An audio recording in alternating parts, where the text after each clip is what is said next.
Topic सबसे पहला है ग्रेविटेशन या ग्रेविटेशनल फोर्स। ये क्या होता है?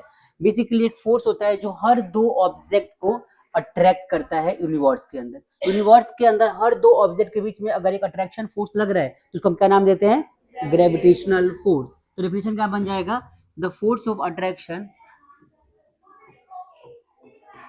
The force of attraction between any two bodies in the universe.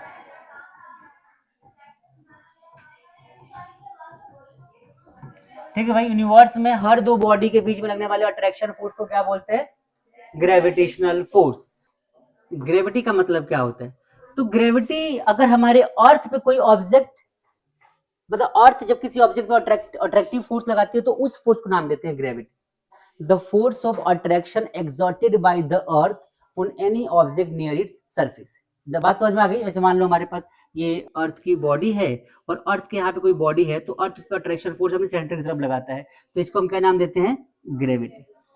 तो क्या लिखोगे? The force of attraction, the force of attraction exerted by any body by earth on any body near its surface. क्या बोलेंगे? near its surface is called gravity. is called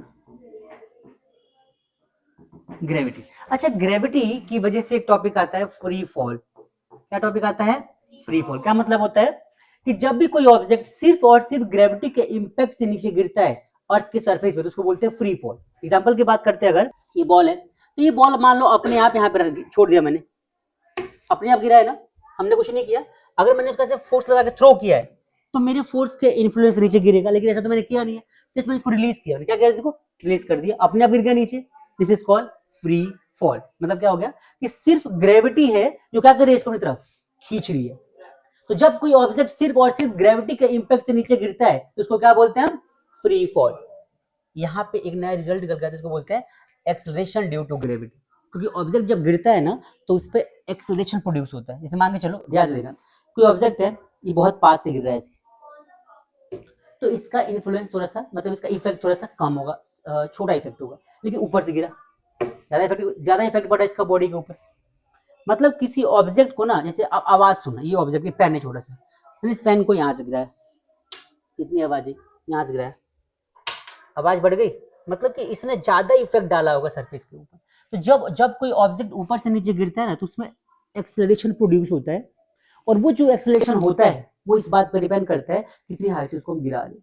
तो जितनी ज्यादा height उतनी ज्यादा एक्सेलरेशन, जिसकी वजह से इफेक्ट ज्यादा लगता है फोर्स का। आई बात समझ में? अब देखो यहाँ पे कौन सा, व्हेन एनी ऑब्जेक्ट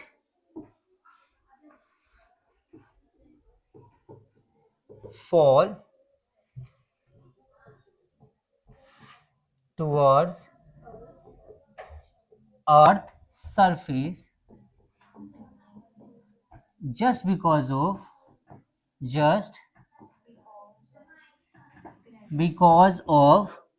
gravity। ठीक है भाई, सिर्फ ग्रेविटी के वजह से किसी ऑब्जेक्ट का नीचे गिरना इज कॉल्ड, क्या बोलेंगे इसको? Free fall. आई बात समझ में? अब आगे देखो। अब फ्री फॉल जब भी होता है तो यहां पे आता है एक टॉपिक, क्या? Acceleration due to gravity. क्या होता है भाई एक्सीलरेशन ड्यू टू ग्रेविटी? का मतलब क्या होता है? ये होता क्या है समझो ध्यान से। अब कोई ऑब्जेक्ट है, ठीक है, ऐसे छोटा सा, और यहाँ पे हमारी अर्थ है, ठीक है, ये क्या है? अर्थ है। ये कोई ऑब्जेक्ट है जिसका मास क्या है? स्मॉल m, ठीक है। तो ये ऑब्जेक्ट से मान लो गिर रहा है नीचे और सरफेस की तरफ गिर रहा है। एक टाइम पे मान लो आके ये गिर गया और यहाँ पे कहाँ पहुंच गया? ये यहाँ पहुंच गया, ये यहाँ पे पहुंच गया, इसका मास स्मॉल m। मान लो सेंटर अर्थ का यहाँ पर है और सेंटर है यहाँ पे, तो इसको थोड़ा सा नीचे कर देते हैं। सेंटर यहाँ पर है, तो यहाँ से यहाँ का डिस्टेंस कितना है, r है, ठीक है। तो यहाँ पे एक फोर्स लगता है, फोर्स इज इक्वल टू, दो फोर्स यहाँ पे काम करते हैं, कौन कौन सा force, F is equal to mg, जो कि इक्वेशन 1 हो जाएगा, और एक फोर्स लगता है ग्रेविटेशनल फोर्स, जो कितना होता है, capital G capital M small m और अपॉन में r स्क्वायर, इक्वेशन सेकंड हो गया। अच्छा, ये जो r है, डिस्टेंस इतना है दोनों ऑब्जेक्ट के बीच में, तो उसका स्क्वायर हो जाएगा।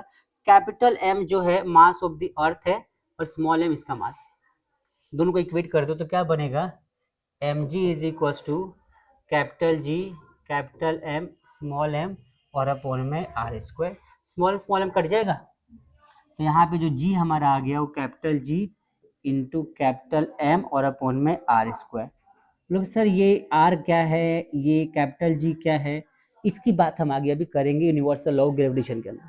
तो फिलहाल समझ लो G जो होता है इसकी वैल्यू होती है 6.67 इंटू 10⁻⁻11 न्यूटन मीटर स्क्वायर पर किलोग्राम स्क्वायर। ये यूनिवर्सल कांस्टेंट होता है। यूनिवर्सल क्या होता है, कांस्टेंट, मतलब पूरे यूनिवर्स में हर दो ऑब्जेक्ट के बीच में जब फोर्स लगता है तो ग्रेविटेशनल फोर्स लगता है, और उसके बीच में ये जो कांस्टेंट आता है उसकी वैल्यू फिक्स रहती है, बदलती नहीं है। आई बात समझ में, ये वैल्यू नहीं बदलती, फिक्स रहती है। तो हमारा ये हो गया। आर क्या होता है, R is equal to radius of earth, radius of earth होता है, इसकी वैल्यू होती है कितनी, 6400 किलोमीटर। आई बात समझ में, इतना होता है। अगर मैं इन सारी वैल्यूज की, क्या होता है, एम इज द होता है mass of earth, mass of earth. बात समझ में आ रही सबको। अगर मैं यहाँ पे ये सारी वैल्यूज पुट करूँ ना, तो ये वैल्यू 9.8 मीटर पर सेकेंड के स्क्वायर के अराउंड आती है, जिसको बोलते हैं एक्सेलरेशन ड्यू टू ग्रेविटी। इसको क्या नाम देते हैं हम, ग्रेविटी। इसको क्या नाम देते हैं, ग्रेविटी। हमारी अर्थ की ग्रेविटी कितनी होती है, 9.8 मीटर पर सेकेंड स्क्वायर। बात समझ में आ गई, एक्सेलरेशन ड्यू टू ग्रेविटी इतनी होती है। क्लियर होगा सबको। अब यहाँ पे कॉन्सेप्ट आता है कि क्या इसकी वैल्यू बदलती है, नहीं बदलती, सेम रहती है हर जगह, ये कॉन्सेप्ट आता है। तो देखो ध्यान से, टॉपिक का नाम रहेगा variation of gravity, variation of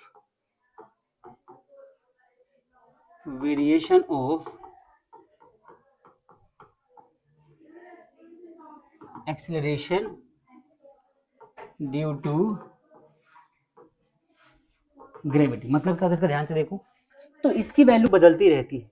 height पे जाओगे तो चेंज हो जाएगी, डेप्थ पे जाओगे तो चेंज हो जाएगी, चेंज होती रहती है। वैल्यू कम होती ज्यादा होती है, इसकी वैल्यू डिक्रीज होती है हमेशा। क्या होती है, डिक्रीज होती है। देखो तो लिखो acceleration due to gravity, acceleration due to gravity changes according to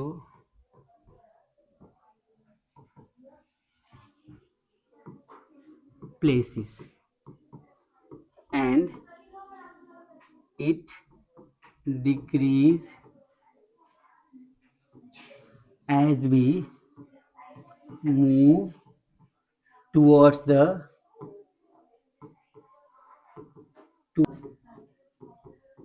centre of earth. मतलब अर्थ है, यहाँ पे ग्रेविटी देखोगे ना, यहाँ पे अर्थ का सेंटर मान लो यहाँ पर है, ये क्या है, ये अर्थ है हमारी। अर्थ का सेंटर कहाँ पर है, यहाँ पर है। तो यहाँ पे ग्रेविटी मैक्सिमम होती है। कितनी होती है, मैक्सिमम। इसके ऊपर जाओ या नीचे आओ, ग्रेविटी क्या होती है, डिक्रीज हो जाती है। यहाँ पे ग्रेविटी क्या होती है, G इज इक्वल टू 0। अर्थ के सेंटर पे ग्रेविटी की वैल्यू कितनी होगी, 0। अगर आप अर्थ के कोर में चले जाओ सेंटर पे, तो वहां पे इसकी वैल्यू आपको 0 मिलेगा, उड़ने लग जाओगे आप। वहां पे ग्रेविटी है नहीं जो आपको पकड़ के रखे। क्यों, gravity depends on the mass. Gravity किस पे डिपेंड करती है, मास पे। लिख लो आप यहाँ पे, ग्रेविटी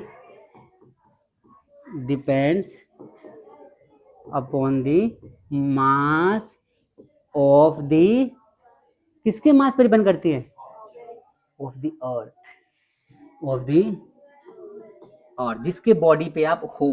एग्जाम्पल की बात करते हैं, ध्यान से देखो, जिसके बॉडी पे हम खड़े हैं ना, उस बॉडी पे, उस बॉडी की मास मैटर करती है। अर्थ पे खड़े है ना, तो अर्थ का मास हमें ग्रेविटी, अर्थ अपनी तरफ खींच रहा है, तो क्यों खींच रहा है? अर्थ के पास मास है, और मास के बाद अट्रैक्टिव फोर्स है। तो यहाँ पर देखो जो हमारी जी है वो कैपिटल जी एम और अपॉन में आर स्क्वायर होता है ना।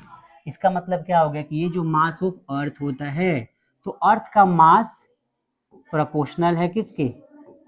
ग्रेविटी के। आई बात समझ में?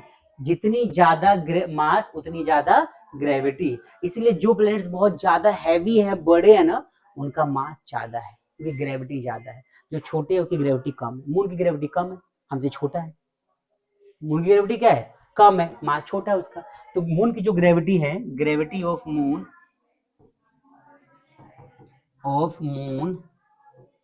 is 6 times less than earth. 6 times less than earth. बात समझ में आ गई क्या? कि भाई जो मून का ग्रेविटी है हमारे अर्थ से 6 गुना कम है। क्लियर हो गया? एक चीज और देखो, मान लो कि अर्थ का शेप इलिप्टिकल है। सुना आप लोगों ने? अर्थ का शेप है ना इलिप्टिकल, ऐसा है। अब अर्थ के शेप की बात हम करते हैं तो देखो अर्थ के अंदर ये वाली लाइन आती है, एक ये वाली लाइन आती है। इस लाइन को क्या नाम देते हैं? इसको बोलते हैं इक्वेटोरियल। आपने एसएसटी में पढ़ा होगा ऐसा। इसको क्या नाम देते हैं? पहले जान लो, नहीं पता है? अर्थ के, अगर हम अर्थ जैसे हमारा अर्थ है, तो इस अर्थ को अगर हम दो तरीके से डिवाइड करें तो इस लाइन को बोलते हैं इक्वेटोरियल लाइन, इसको बोलते हैं पोल। तो पोल की ग्रेविटी और इक्वेटोरियल ग्रेविटी में क्या फर्क है? ग्रेविटी ऑफ पोल और ग्रेविटी ऑफ इक्वेटोरियल कौन ज्यादा होगा बताओ? क्यों भाई? ये डिस्टेंस कम है, जितना ज्यादा छोटा डिस्टेंस उतनी ज्यादा ग्रेविटी। तो यहाँ पे gravity of pole is greater than gravity of equatorial. बात समझ में आई क्या सबको? ये ग्रेविटी के बारे में बेस्ट कॉन्सेप्ट तुम्हारे टॉपिक के रिगार्डिंग, इससे ज्यादा तुम्हारे सिलेबस में भी नहीं है। क्लियर होगा सबको? क्लियर हुआ? तो ग्रेविटी किन किन फैक्टर पे डिपेंड करती है, कहाँ पे बढ़ती है कहाँ पे घटती है, समझ में आ गया? ग्रेविटी से ही बनता है वेट। ग्रेविटी से क्या बनता है? वेट। वेट क्या होता है ध्यान से देखो, वेट जो होता है हमारा, इसको W से रिप्रेजेंट करते हैं। और वेट क्या होता है? Perpendicular force acting on the surface. क्या होता है भाई? Perpendicular force acting on the surface of earth. Surface of earth, earth के सरफेस पे लगने वाला परपेंडिकुलर फोर्स। तो वेट इज इक्वल टू होता है बेसिकली mg, ये इसका formula. m is equal to क्या होता है? कांस्टेंट, ठीक है, और जो कि किलोग्राम में होता है। और g क्या होता है? ग्रेविटी, क्योंकि मीटर पर सेकेंड स्क्वायर में होता है। बात समझ में आ रही सबको? यस और नो? पक्का समझ में आ रहा है? तो यहाँ पे जो वेट होता है ना हमारा, वेट ऑफ अर्थ की बात कर रहा हूँ। किसकी बात कर रहा हूँ? वेट ऑफ अर्थ। ये m और g के मल्टीप्लाई से बनता है। लेकिन अगर मैं वेट ऑफ मून की बात करूं, किसकी बात करूं? वेट ऑफ मून, तो ये कितना हो जाता है? ये हो जाता है weight of earth divide by 6 times कम हो जाएगा इससे। क्लियर हो गया? नहीं समझ में आया? कितने लोगों नहीं आया? देखो बड़ा आसान सा कॉन्सेप्ट, ये समझ में आया? मास और ग्रेविटी को मल्टीप्लाई कर दो, वेट मिल जाएगा, उसको 6 से डिवाइड कर दो, मून का वेट निकल जाएगा। सिंपल। एक आदमी 10 किलोग्राम का है मान के चलो। कितने का एक आदमी? एक आदमी 10 किलोग्राम का है, और वो आदमी का तुम वेट निकालो। 10 किलोग्राम का आदमी, 10 मान लो इसकी ग्रेविटी हो गई, तो कितना हो गया? 100। तो यहाँ पे 6 किलोग्राम, यहाँ पे 100 किलोग्राम का जो आदमी नजर आ रहा है आपको, अगर तुम मून पे जाके नापोगे तो 6 से डिवाइड कर दो, 9 किलो के आसपास पड़ेगा वो। 9 नहीं, 100 किलो का है ना, तो ये हो जाएगा 6 से डिवाइड करो, 6 1 जा 6, 12 16 17 किलो के आसपास हो जाए। जो इंसान यहाँ पे 100 किलोग्राम का है वो मून पे कितना हो जाएगा? 17 किलोग्राम के आसपास हो जाएगा। एक आदमी यहाँ 600 किलोग्राम का है अर्थ पे, कितने का है? अगर ये मून पे चला गया तो पता है इसका वेट कितना आएगा? वहां पे 100 किलोग्राम। मतलब कि वहां पे हल्का महसूस करेगा वो। यहाँ पे अगर भागने में चलने में दिक्कत हो रही होगी तो वहां पे चल पाएगा, वहां पे हड्डियों में कम वेट लगेगा। जो इंसान हल्के होते हैं भाग दौड़ पाते आसानी से ना, जो भारी होते हैं नहीं भाग पाते, क्यों? ग्रेविटी खींचती है अपनी तरफ उनको। तो जो इंसान हैवी होते हैं उनके बॉडी पार्ट्स मूव करने में चलने में दिक्कत होती है, वहां पे ग्रेविटी खींचेगी नहीं तो हल्का महसूस करेगा, चलेगा आराम से रिलैक्स होकर चल पाए। क्लियर हुआ सबको? यस और नो? आई बात समझ में? तो ये था हमारा ग्रेविटी की बात। अब देखो इसमें डिफरेंस आता है, कई बार वेट में और मास में डिफरेंस आता है, समझ लेते एक बार। Difference between weight and mass, difference between weight and mass. Point देखो ध्यान से, यहां लिखा मैंने वेट और यहां क्या लिखा मैंने? मास। अब यहाँ पे पहला पॉइंट क्या बनेगा वो देखो, weight it is a vector quantity, vector quantity, मैंने क्वांटिटी को Q2Y लिखा है शॉर्ट में। इसके बारे में क्या लिखोगे? It is a scalar quantity,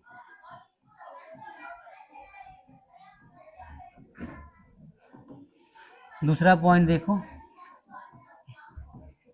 it's value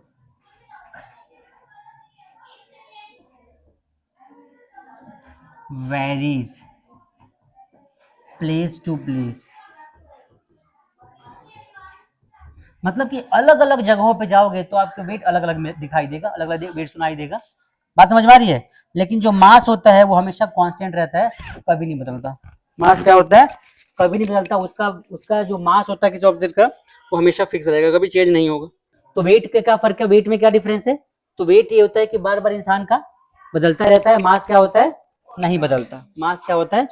constant. Mass constant रहता है भाई। It is a scalar quantity, समझ में आ गया?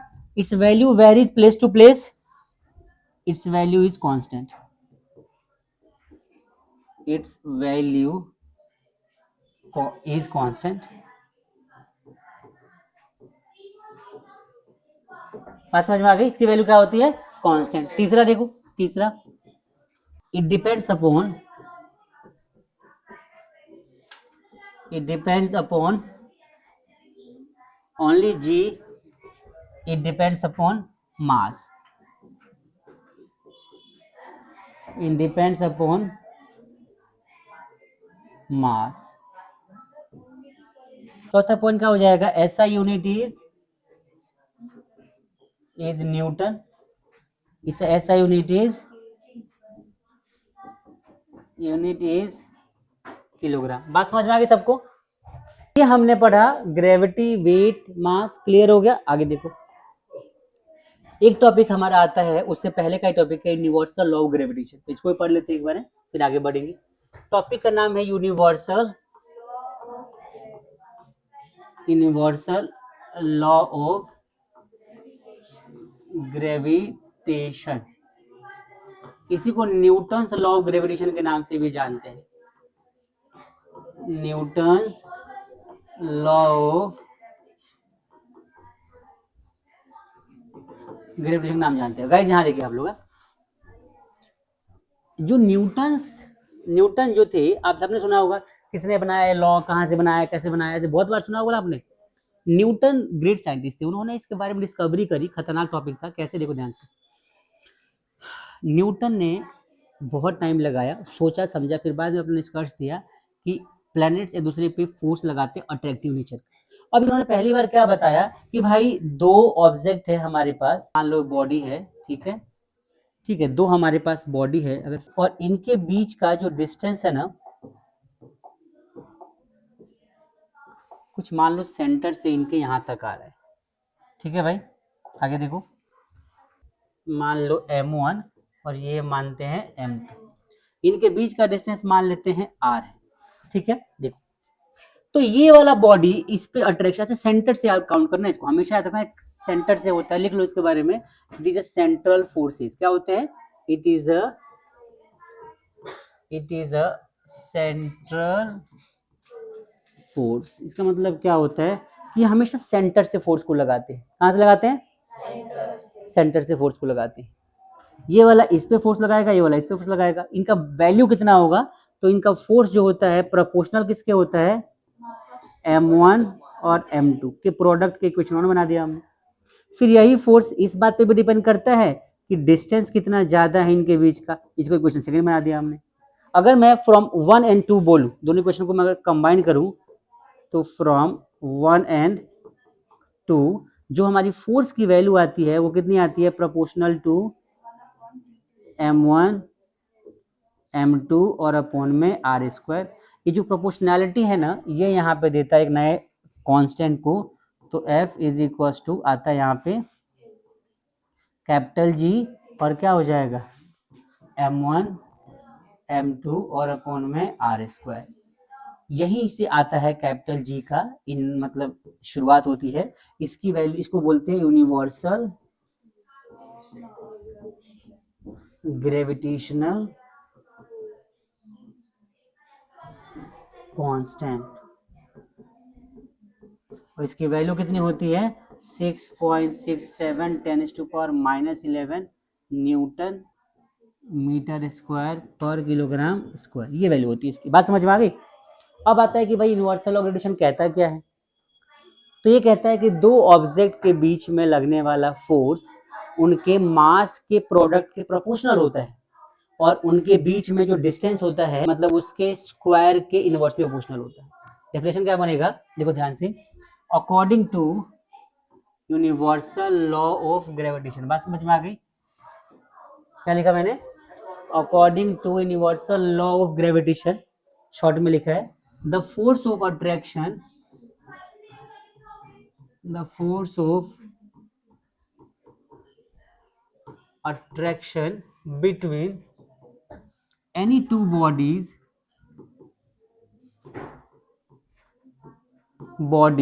is directly proportional to the product of the masses and inversely proportional to the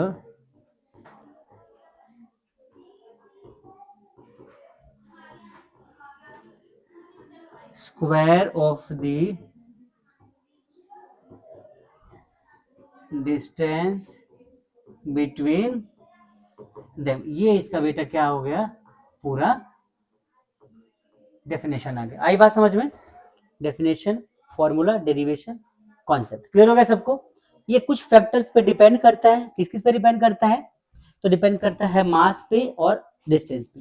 distance बढ़ेगा क्या होगा, डिस्टेंस अगर बढ़ता है तो इसकी वैल्यू क्या हो जाती है, डिस्टेंस अगर बढ़ता है तो इसकी वैल्यू जो होती है हमारी कम हो जाती है, और डिस्टेंस कम होता है इसकी वैल्यू क्या होती है, बढ़ जाती है। आई बात समझ में, क्लियर है सबको, यस और नो।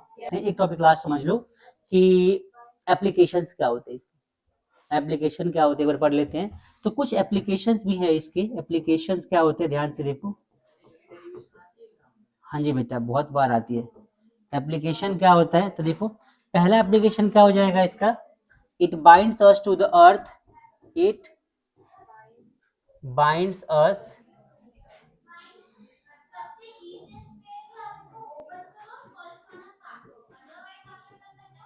टू द अर्थ, ठीक है। दूसरा पॉइंट क्या हो जाएगा इसका, दूसरा पॉइंट क्या हो जाएगा, तो दूसरा पॉइंट इसका बनेगा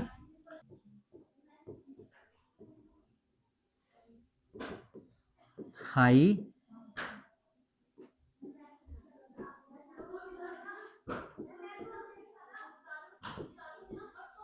लो टाइड्स, और तीसरा motion of the planets around the sun.